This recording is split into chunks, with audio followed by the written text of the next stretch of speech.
deep lines from nose to side of lips. Would fillers work or make my face look puffy? Thank you for your question. You submitted your question without a photo. You describe in your question that you have deep lines from the nose to the lips and that you want to know, will fillers help you or will they make your face look puffy? Well, certainly I can share with you my approach in my practice to patients who have very commonly, this area is a common concern for them in my practice, even though I don't have a photo of yourself to give you more specific detail.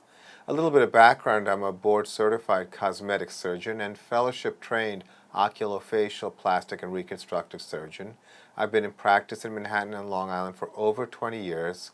The lines you are describing is called nasolabial folds, and the approach to nasolabial folds is something that someone like myself, whose practice has been focused on helping people with facial aging, I have seen quite an evolution in the understanding of the approaches to managing these areas.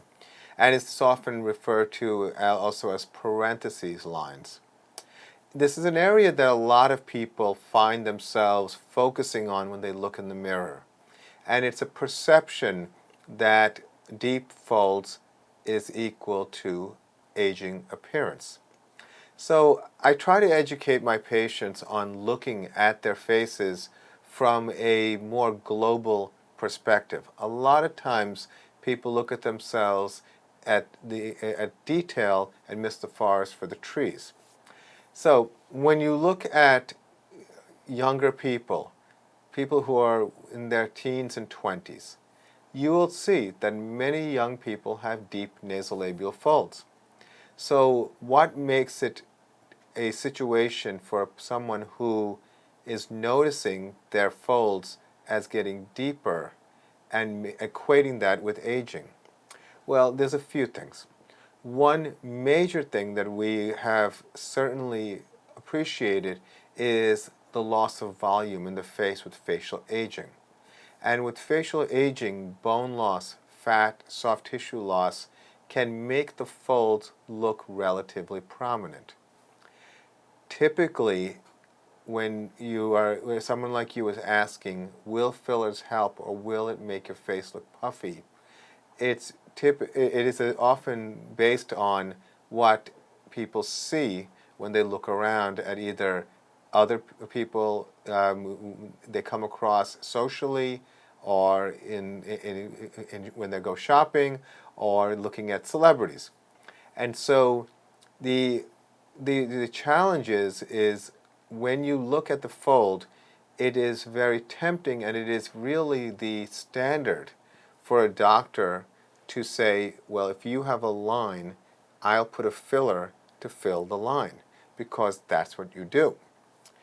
It is a strategy that is certainly logical and rational, but at the same time, I would argue, is limited. What makes a face look puffy when fillers are placed? Well, what makes it look puffy is when there's also too much filler placed in an area, and it's a common problem that when it's placed in the nasolabial fold, it shifts, it moves around. And the fold is actually very, very tight. So I often look at my patients, and what I do is during consultation, I take a lot of pictures, and I put those pictures on the screen. And when I take those pictures and I put them on the screen, I'll show the patient the nasolabial fold, but I'll also show them the volume loss that is typically associated with the deepening of nasolabial fold. And what is that? It's loss of cheek volume. It's loss of the structure that defines the cheekbones. We have patients who have come to me complaining about the nasolabial fold, and I would do a procedure called structural volumizing, where I place a filler, a long-lasting hyaluronic acid filler, such as Juvederm Ultra Plus or Juvederm Voluma, and I place it on the bone structure. Now, this is in contrast to placing it just under a line, which is typically done just below the skin or within the skin, what is referred to as a subcutaneous or intradermal placement. When it's placed at the bone structure, it's placed between the bone and the muscle. What that does is it restores volume where volume is most significantly lost. Now, by doing that, for example, in the cheek area, when that is corrected, the nasolabial fold doesn't look as deep. It is not unusual for me to put volume more significantly in actual milliliters, a great more in a more larger amount at the cheek level, and put a limited amount at the nasolabial fold. That way, you're dealing with both the underlying issue as well as softening the depth of the line. So, to answer the question about will it make your face look puffy, well, it depends on how the procedure is done and what is the global understanding of the doctor who's going to do the procedure for you. So it's important to look, I think that the take-home message here is it's important to look at the big picture. Look at your whole face and see what is it in addition to the fold, especially in the cheek area, that might be contributing to this perception of the deepening of lines. You know, the whole beauty industry is all about chasing lines. But what I think is an important take-home message is the lines are really just a part of the presentation. But what we want to do is deal with the underlying structure to get the most benefit, to create the best harmony in the facial volume.